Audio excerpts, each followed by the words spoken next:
بسم اللہ الرحمن الرحیم. ضرب کلیم کی دوسری اذان کے ساتھ آپ کے پاس حاضر ہوں.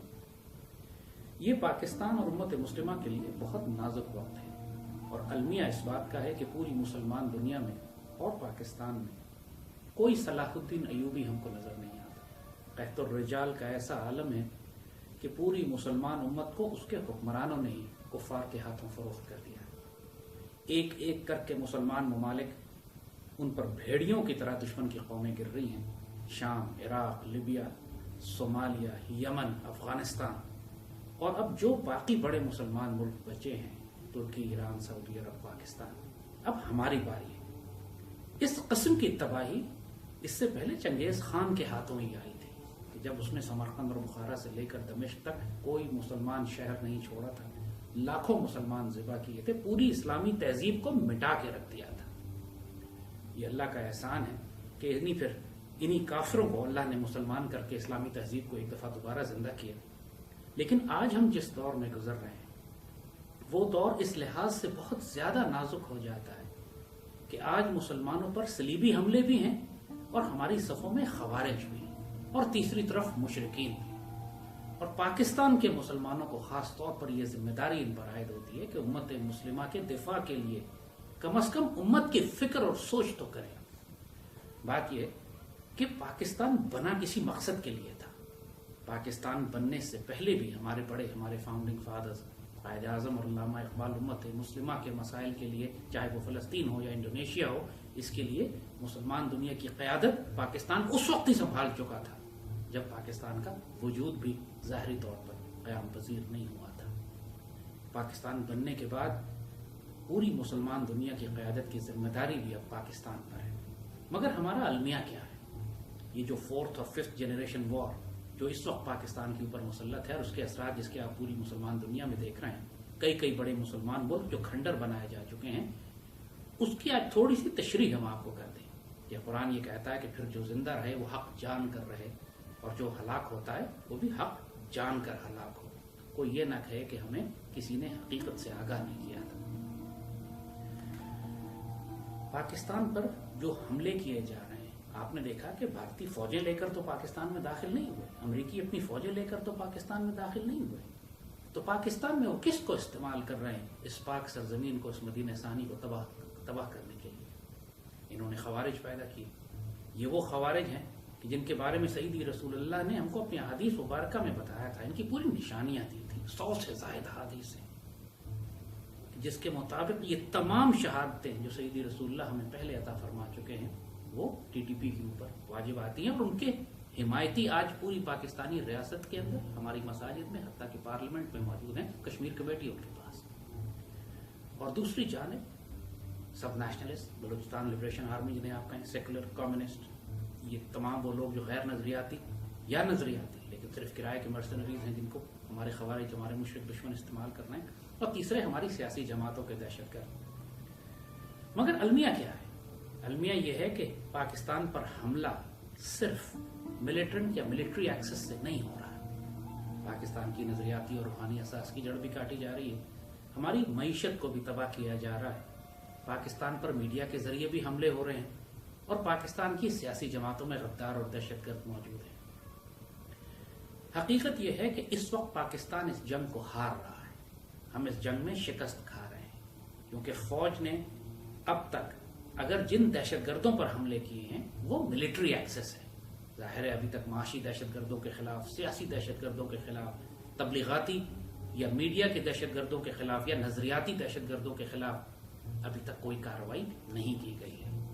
کیونکہ ساری جنگ پاک فوج لڑ نہیں سکتی، ممکن نہیں ہے. اس کے لیے ریاستی اداروں کی ضرورت ہوتی ہے. عدلیہ کو اپنا کام کرنا ہے، پارلیمنٹ کو اپنا کام کرنا ہے، حکومت کو اپنا کام کرنا ہے اور یہ مل کر ایک دفاعی نظام بنتا ہے.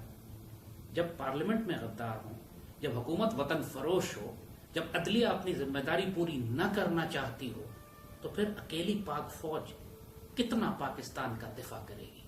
نتیجہ یہ ہوگا کہ یہ 100 حملے روکیں گے لیکن 100 حملے گزر بھی جائیں گے. اور یہی ہو رہا ہے آج کل. چاروں طرف آپ دیکھ رہے ہیں کہ روز دہشت گردوں کو روکا جاتا ہے اور ہر روز پاکستان میں کہیں نہ کہیں دہشت گردی کا کوئی حملہ ہوتا بھی ہے.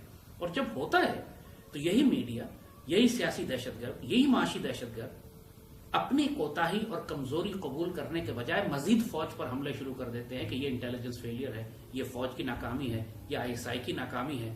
یہ ایک ایسی دو دھاری تلوار بن جاتی ہے فوج کے خلاف کہ جس کا علاج پھر ممکن نہیں ہوتا. جب اندر سے بھی حملے کیے جائیں فوج پہ اور باہر سے بھی دشمن حملے کریں فوج پہ، تو پھر فوج کتنا ملک اور قوم کا دفاع کرے. اس وقت جس وقت پہ ہم کھڑے ہوئے ہیں اس میں کوئی شبے کی بات نہیں ہے. عراق، شام، لیبیا، جن ملکوں کی مثالیں ہم آپ کو دے چکے ہیں، اپنی آنکھوں سے دیکھ لیجئے آپ. لاکھوں مسلمان ذبح ہو چکے ہیں، لاکھوں مہاجرین، ان کا گھر نہیں ہے کوئی. اس وقت دنیا کے 50 ملکوں میں بکھر چکے ہیں عراق اور شام کے مسلمان. سمندروں میں ڈوب رہے ہیں صرف مکان تلاش کرنے کے لیے کہ ہمیں کوئی پناہ گاہ مل جائے، اور دنیا ان پر پابندیاں لگا رہی ہے. ایسے میں اللہ نے آپ کو پاکستان دیا ہے، اس کی قدر کریں. خدا کے واسطے ایسا نہ ہو کہ اللہ تعالیٰ آپ کو تبدیل کر کے کوئی ایسی قوم لے آئے جن سے اللہ پیار کرتا ہو. پاکستان کی صورتحال میں سب سے زیادہ تکلیف دہ بات یہ ہے کہ پاکستان کی عدلیہ، پارلیمان، حکومت، فوج، کسی کو کچھ نہیں معلوم کہ اس وقت پاکستان کو ٹھیک کرنے کے لیے کیا کرنے کی ضرورت ہے. یہ سب سے زیادہ تکلیف دہ بات ہے. جو سنسیئر لوگ بھی جو پاکستان سے پیار بھی کر رہے ہیں وہ بھی غلط ڈائگنوسس کر کے، تھریٹ انالیسس ہی غلط ہے، ان کا تجزیہ ہی غلط ہے کہ جس کے بعد مسائل کا حل وہ کیا تلاش کریں گے. ہر کوئی یہ چاہ رہا ہے کہ اس حکومت کے ذریعے پاکستان کو ٹھیک کیا جائے. وہ یہ نہیں جانتے کہ یہ حکومت خود سیاسی دہشت گرد ہیں جن کو ٹاسک دیا گیا ہے، کام دیا گیا ہے پاکستان کو یوگوسلاویا میں تبدیل کرنے کا. لوگ کہتے ہیں معیشت کو بہتر کر کے پاکستان کو ٹھیک کیا جائے. وہ یہ نہیں چاہتے کہ معیشت ان کے ہاتھ میں ہے جو خود معاشی دہشت گرد ہیں. پاکستان کو قرضوں کے بوجھ تلے دبا کر تباہ کرنے کی ذمہ داری ان کو دی گئی ہے. یہ خائن اور کرپٹ حکمران. پاکستان پر اس وقت $78 بلین 78 ارب ڈالر کا قرضہ ہو چکا. کچھ لوگ سپریم کورٹ سے امید لگائے بیٹھے ہیں کہ شاید سپریم کورٹ اس ملک کو ٹھیک کرے گی. جو کچھ پاکستان کی تاریخ میں سپریم کورٹ کا کردار رہا ہے، اس کے بعد اس میدان جنگ میں یہ توقع رکھنا کہ سپریم کورٹ پاکستان کا دفاع کرے گی اور پاکستان کا یہ اینگلو سیکسن عدالتی نظام جو کہ 1860 کا بنا ہوا ہے، وہ 21ویں صدی کی 4th اور 5th جنریشن وار میں پاکستان کا دفاع کر پائے گا، ایسی بات کرنے والا بذات خود ایک احمق ہو سکتا ہے. اور پھر اگر کوئی یہ توقع کرتا ہے کہ صرف اکیلی پاک فوج ملک کو ٹھیک کر لے گی ضرب عضب کر کے یا فوجی آپریشنز کر کے، جبکہ حکومت، عدلیہ، معیشت اور میڈیا پاکستان آرمی کے خلاف کام کر رہا ہو، تو ظاہری بات ہے کہ یہ پورا سناریو اس بات کی خمازی کر رہا ہے کہ پاکستان اس جنگ میں اب شکست کھا رہا ہے.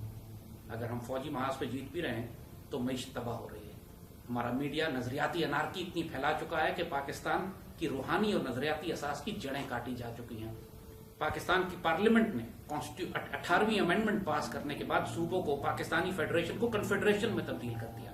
ہر صوبہ اپنی پالیسی اور اپنی پلاننگ بنا رہا ہے. ایک صوبے کا دوسرے صوبے سے کوئی ربط نہیں ہے. قومیت، لسانیت اور فرقواریت اور صوبائیت کی بنیاد پر تمام سیاسی جماعتیں اپنے اپنے صوبوں میں کام کر رہی ہیں اور ملک کی وحدت کو پارا پارا کیا جا رہا ہے.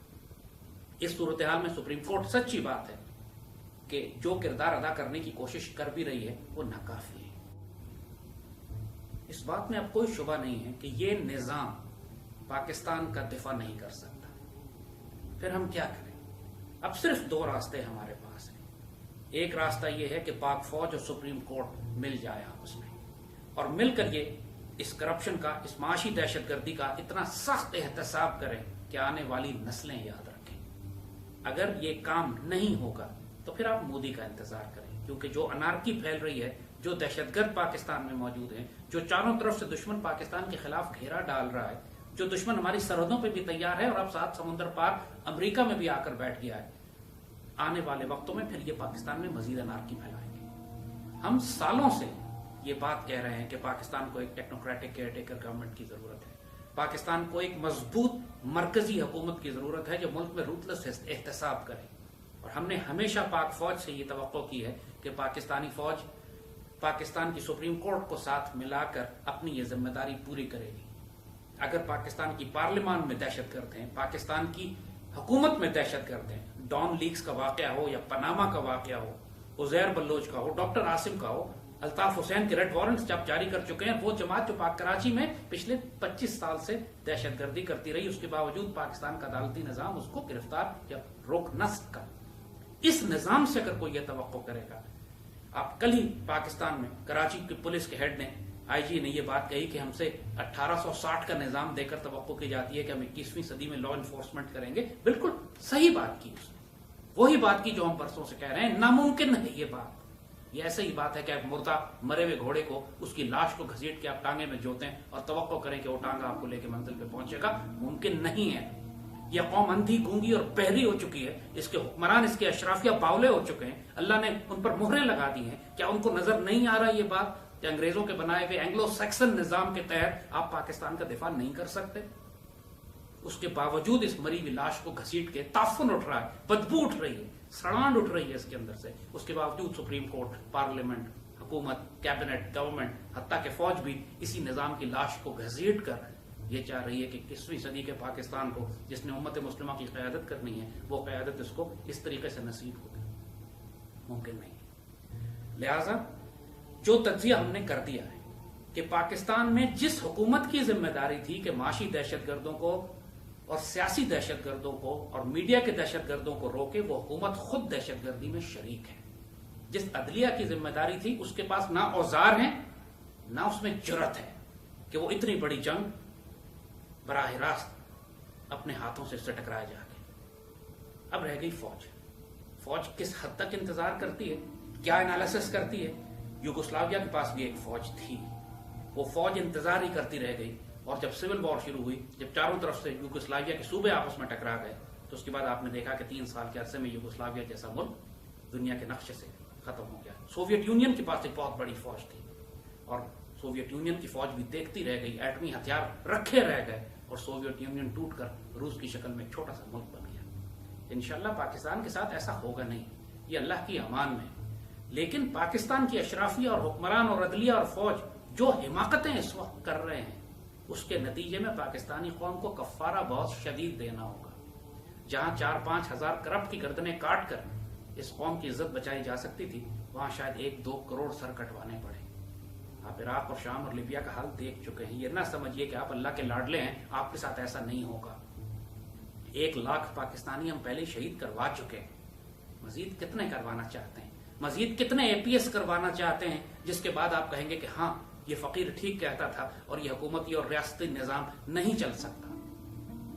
ہمیں ایک ٹیکنوکریٹک گورنمنٹ کی ضرورت ہے جو ایک روتلس احتساب کرے, اس نظام کو چینج کرے, ایک صدارتی نظام لے کر آئے جہاں پر پاکستان سے پیار کرنے والے ٹیکنوکریٹس پاکستان کی قیادت کریں, پاکستان کی پالیسیز بنائیں. اس وقت جو خیانت پاکستان میں ہو رہی ہے, اس وقت جو چور اور ڈاکو بیٹھے ہوئے ہیں, جو معاشی دہشت گردی ہے, اب 100 سی پیک بنا لیں, پاکستان کے عوام نہ خوشحال ہو سکتے ہیں, نہ پاکستان ایک آزاد ہو سکتا ہے, نہ پاکستان کی ہاں اور نہ میں دنیا کے فیصلے ہوں گے. یہ قیادت, اس کو یہ سعادت نہیں دی جائے گی. یہ قیادت ناپاک ہے, یہ پلیت لوگ ہیں, ان کا رزق حرام ہے, ان کا وجود حرام ہے, ان کی دعائیں قبول نہیں ہوتی. یہ قوم کو بد دعا دیتے ہیں, قوم ان کو بد دعا دیتی ہے. لہذا پاکستان میں اس فقیر کی ڈیوٹی اذان دینے کی ہے, اور ہم دے رہے ہیں. جو پاکستان میں کوئی صاحب نظر, صاحب بصیرت, صاحب اختیار ہماری بات سن رہا ہے, یہ اس کی ذمہ داری ہے. ورنہ ہم یہی کہتے ہیں انتظار کرو, ہم بھی اللہ کے فیصلے کا انتظار کر رہے ہیں. ہم اپنی ڈیوٹی کریں گے, اور اگر وقت آیا تو پھر ہتھیار نکال کر پاکستان کے دفاع کے لیے ہر دشمن سے ٹکرا بھی جائیں گے. لیکن ابھی ہم چاہتے یہ ہیں کہ پاکستان کے صاحب اقتدار اور صاحب اختیار, اور خاص طور پر پاک فوج اور سپریم کورٹ اپنی ذمہ داری ادا کریں. ورنہ اللہ اس کے رسول کے ہاں بھی گناہگار ہوں گے. دنیا میں بھی رسوائی ہے, آخرت میں بھی رسوائی ہے, اور ہماری پوری قوم کو پھر اتنی بھاری قیمت ادا کرنی پڑے گی کہ لوگ ہلاکو خان کے ہاتھوں بغداد کی تباہی کو بھول جائیں گے. اللہ سے ڈریں, توبہ اور استغفار کریں گی, بغاوت کا رستہ بند کریں. پوری قوم اس وقت بغاوت پہ اتری ہوئی ہے, چاہے وہ سبزی اور گوشت بیچنے والا ہو, یا ملک کا حکمران اور سپہ سالار ہو, یا پاکستان کا وزیر اعظم ہو, یا چیف جسٹس. سب کو اللہ کی طرف لوٹنا ہے, اللہ کی طرف پلٹنا ہے. سب کو اللہ اس کے رسول کی محبت میں یہ سمجھنا ہے کہ یہ پاکستان مدینہ ثانی ہے, یہ پاک سرزمین ہے, اس کی حفاظت کرے. یہ پاکستان اللہ کے رازوں میں سے ایک راز ہے, اس کی حفاظت تو اللہ کرے گا ہر حال میں. صرف لوگ بد نصیب اور خوش نصیب ہوں گے. جو اس پاک سرزمین کے لیے اپنا جان و مال اور عزت قربان کرے گا, اس اللہ اس کے رسول صلی اللہ علیہ وسلم کی نظر میں انبیاء, صدیقین, شہداء اور صالحین کے ساتھ ہوگا. اور جو اس پاک سرزمین سے خیانت کرے گا, چاہے وہ کتنا ہی بڑا جج کیوں نہ ہو, کتنا وزیر اعظم کیوں نہ ہو, کتنا بڑا سالار سپہ سالار کیوں نہ ہو, یا کتنا بڑا میڈیا ہاؤس کیوں نہ چلاتا ہو، اللہ اس کے رسول کے ہاں دنیا اور آخرت میں رسوا کیا جائے گا، اور جب اللہ کا عذاب آئے گا تو اس وقت توبہ قبول نہیں ہوتی۔